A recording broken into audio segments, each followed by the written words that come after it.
윤석열 대통령이 한국 대통령으로는 처음으로 스페인에서 열리는 나토 정상회의에 참석하기 위해서 오늘 출국합니다. 첫 다자 외교무대 대비를 앞두고 지난 일주일 동안 열공 모드였다고 하죠. 대통령실 관계자는 국익을 위해서 한몸 불사르겠다는 각오로 준비하고 있다. 이렇게 전하기도 했네요. 반도체 기술 협력, 원자력 수출 등이 의제가 될 걸로 보이는데요. 윤 대통령은 강력한 북한 비핵화도 강조할 예정입니다.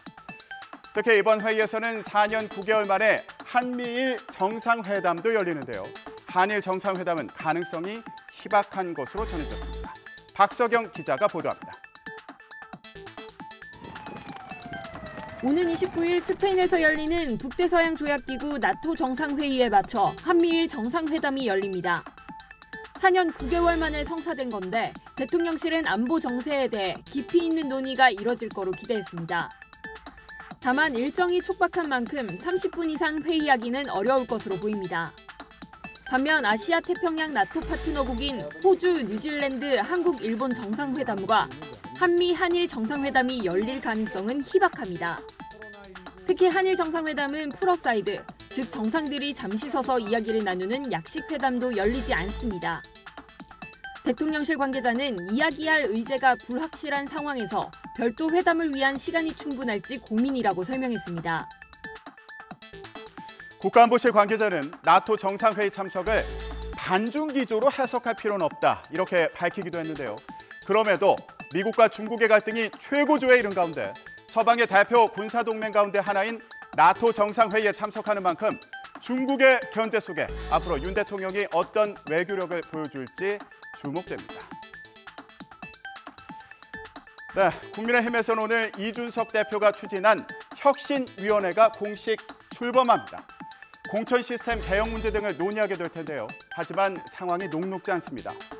혁신위가 사조직아니냐는 비판과 함께 불거진 친윤계와의 갈등, 그리고 안철수 의원과 최고위원 추천 문제로 대립하고 있는 상황 등 풀어야 될 과제도 있고요. 이준석 대표 윤리위 결론이 아직 나지 않은 것도 부담이죠. 자, 그렇다면 이 대표의 입장은 어떨까요? 이경국 기자가 전해드립니다. 이 대표도 이 같은 상황을 의식한 듯 혁신은 때를 놓쳐서는 안 된다고 거듭 강조했습니다. 개혁 동력이라는 건 유한한데 그 유한한 동력을 적재적소에 써야 되는데 당이든 아니면 신정부든 이런 것들을 실기하지 않기를 좀 바라는 마음이 있습니다. 최근 비공개 회동설이 불거지는 등 윤석열 대통령과의 소통을 강조하는 것을 두고는 불리한 국면을 뒤집기 위함이 아니냐는 주장이 제기된 상황. 이 대표는 대통령실과 여당은 상시 소통하고 있다며 정치적 의도가 있는 주장일 뿐이라고 비판했습니다. 대통령실과 여당의 소통에 대해 가지고 윤리위와 엮어서 이야기하는 거는 정말 좀 부적절하다. 이 대표는 주말 사이에 SNS에 이런 사진을 올렸습니다. 흰머리 세 가닥, 동시에 세 가닥 처음 뽑아본다. 네, 스트레스가 극심하다는 의미일까요? 이 흰머리가 배현진, 안철수, 장제원 이 세 사람 아니냐는 해석까지 나왔습니다. 이 대표는 또 이번 주에는 간장 한 사발 할 것 같다 이런 의미심장한 글을 올리기도 했는데요. 간보는 안철수, 친윤계 장제원 의원과의 공방을 예고한 거란 해석도 나오고 있습니다. 자, 오늘 혁신위가 출범하는 가운데 국민의힘 혼돈은 한동안 계속될 것 같죠. 네, 이런 가운데 민주당은 국민의힘을 향해서 법사위원장을 양보할 테니까 원구성 협상에 나서라며 압박하고 있습니다. 그 기한이 바로 오늘입니다.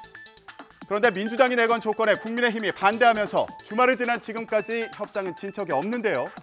민주당은 국민의힘에 사법개혁특별위원회에 참여해라, 검수완박 관련 헌법소원과 권한쟁의 심판 청구 등 각종 소송을 취하하라고 요구하고 있습니다. 특히 사개특위는 한국형 FBI, 중대범죄수사청 설치 논의를 위한 검수완박의 후속 작업 성격인데요. 그런 만큼 국민의힘은 절대 받을 수 없다고 맞서고 있습니다. 양당 입장을 정현우 기자가 전해드립니다. 먼저 민주당 입장부터 들어보시죠. 양보안을 수용하지 않는 건 국회를 정상화할 의지가 없다는 것과 마찬가지란 겁니다. 야당의 워크숍에서 대다수 의원들이 협의하여 낸 제안을 1시간도 안 돼서 거절하는 모습을 보면서 제가 좀 어이가 없었습니다. 도대체 국회 정상화의 의지가 없는 것이네. 하지만 국민의힘은 검수완박의 부산물인 사개특위는 결코 용납할 수 없다고 못 박았고 법사위원장 반환은 양보가 아닌 약속을 이행하는 거라며 말장난을 멈추라고 반발했습니다. 사개특위나 이런 것들이 조건부로 되어 있지 않았습니다. 원구성을 할 때 했던 합의를 준용하는 선에서 우선 논의를 끝냈으면 하는 생각이고 여야는 서해 공무원 피격 사건을 두고도 계속 공방을 벌이는데요. 국민의힘 진상규명TF의 하태경 의원은 사건 당시에 해경과 국방부가 받은 청와대 지침은 대통령 기록물로 볼 수 없다면서 관련 문건 공개를 요구했습니다. 국민의힘은 또 여야가 함께 특위를 꾸리자고 제안했는데 민주당은 당내 자체 TF를 출범해서 국민의힘의 공세에 대응한다는 입장입니다. 양당의 말을 들어보겠습니다.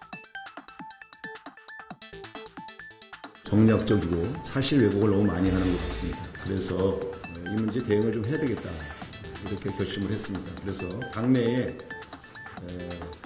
서해 공무원 사건 TF를 만들겠습니다.